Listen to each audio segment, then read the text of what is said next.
Tesla manufactures its cars with close on 80% US-made content in the United States of America, and those cars are competitive with cars that we import or that we manufacture here from imported parts. Now, let me tell you, Mercedes-Benz and BMW, two European manufacturers that have huge barriers against the import of cars from the United States. So to show the United States that they reciprocate, they put their plants here in the United States. But let me tell you something. They've been here for 20 years, but they still import almost 100% of the components of those cars. Yeah, they do the bare minimum that they have to in order to get access to our market. That is exactly right. The amount of labor that they move here to the United States is minimal. But if you look at Tesla, and this is the point that I want to add to your point, Fazat, I don't underestimate the value and the opportunity of fully roboticized manufacturers. But I will tell you, it's more than 5 years away. It may be as much as 10 or 15 years away. That's a long time to wait in what we have to do to the economy. Today, Tesla is employing, something like 80,000 people across the United States and are manufacturing with something like 45,000 or 50,000 people. I don't know if these numbers are exact. They're sort of in the ballpark. And should be over 100,000, when you then factor in their supply base here in the US. Yeah, if you include the supply base, it's huge. Well over 100,000. Not to say that they're not importing some parts from Mexico and some parts from China, not to exclude that.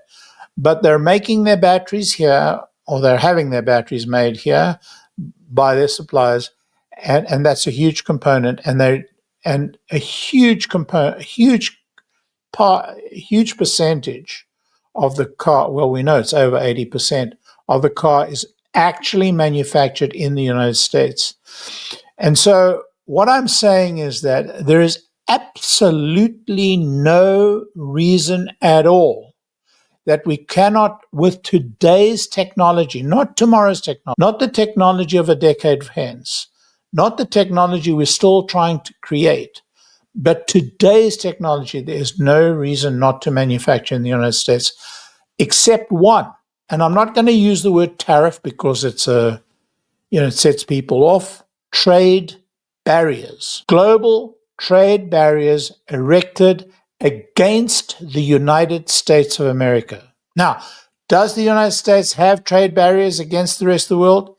We do have some, but nothing compared to the reciprocal barriers. We all know that China just simply, there's a law against importing most of the stuff that we export and the services we export. But apart from that, the trade barriers in country after country in the whole of the EU are such that we cannot manufacture anything and send it to them. So it's both tariffs and it's trade barriers. And what Trump is doing is exactly the right thing to do at this moment that will turn the tide even before the automation that you talk about. So the automation you talk about and what Kathy talks about in terms of innovation, which is another way of saying automation, but the AI and all the technologies she talks about, all of that productivity growth. The productivity growth. All of that is important and critical to our future. But today, to get out of the trouble that we're in today, could be done automatically by tearing down those trade barriers, and that is what Trump is about. Do you think, how realistic, I've been thinking about this, and again, like this is why that Kathy interview is so fascinating, because of exactly this conversation. Like, I feel like every 5 to 10 minutes in that conversation, you could have 2 hours worth of podcasts just on that 5 to 10 minutes, We could have gone off on any of those subjects. It was very hard to keep the conversation, flowing and moving along. It was very, very hard. It's almost like we should ask Kathy if she'd be up for doing like a quarterly Maverick Mind with you, and then we can use that as an excuse to go down to St. Pete. I do it because there's so much depth there, and I have these I'm at Brainstorm every week with her, and it's just there is so much that they cover. It's amazing. But you know what, Kathy, she has this breadth of view. She doesn't get herself mired into any of these pillars and yet she seems to have this instincts understanding of each of these technologies that is quite amazing. So it's an extraordinary mind. It is a maverick mind. She really is. Okay, so do you how realistic is it that we're going to exit this? Like, what is the chance of having true pain in the next 4 years, given what Trump's trying to do from a tariff perspective? Because if I think about it, right, if like what is the force and function going to do? It's likely going to slow down the economy, which we're already seeing. Just look at the inflation numbers. If I bring up true inflation, which the way I view the inflation numbers is, if the economy is slowing, that's going to create a forcing function downwards towards demand, which is going to increase supply, which is going to lower prices. So in a weird way, tariffs are doing this whole negotiation that Trump is going down the path of with tariffs. It's kind of creating this uncertainty in the market, it seems like. That people are like, should I buy? Should I not buy? Should I bring product here? Should I not bring product here? What does the economy look like? Why are you doing this? It's kind of creating disruption, which is lowering demand. But it might get us to a point where with enough economic slowdown and the inflation coming down significantly, let's say into potential deflation territory, this is going to incentivize the Fed to lower rates, which is going to create economic stimulus because it's going to be easier to borrow money to potentially bring production back to the United States, because now you're creating a forcing function for that production to come back, right? Or the flip side is, this economic uncertainty is going to create a flywheel of a downward turn where you're going to have businesses having to slow down, which is going to cause them to lay people off. That whole sort of recession, depression flywheel that you can get into. So what, if you were to put on your crystal ball hat, Larry, so you're putting on your crystal ball hat, okay?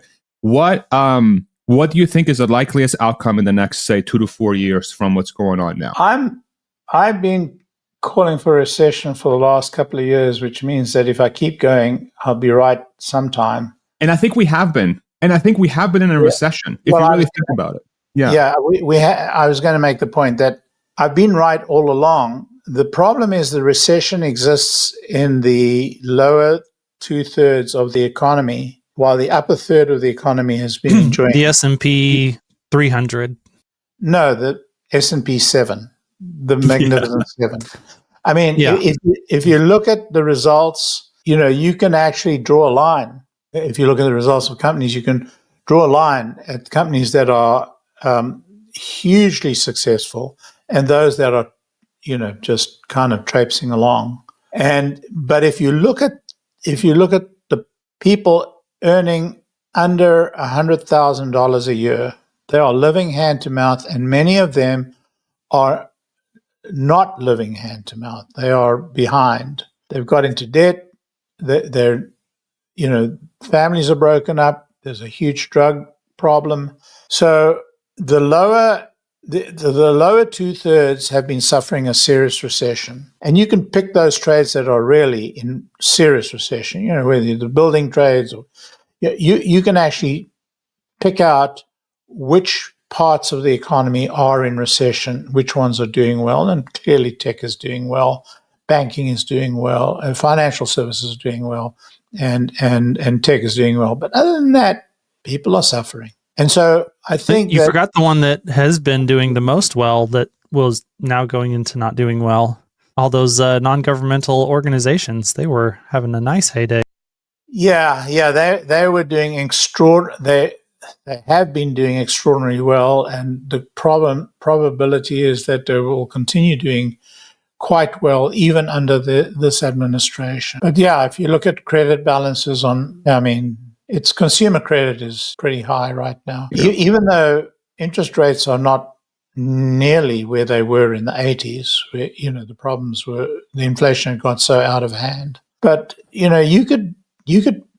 should listen to the Scott Bessent interview on today. It was just remarkable how they covered almost the entire panoply of problems and how to address them and how he thinks of addressing them. And I think they have the right formula, but the question is, have they enough time? I don't think this government has enough time 4 years is not enough time. And the question is, will they be able to continue? Will they keep control of the Congress at the midterms? These are political problems that, we can't solve from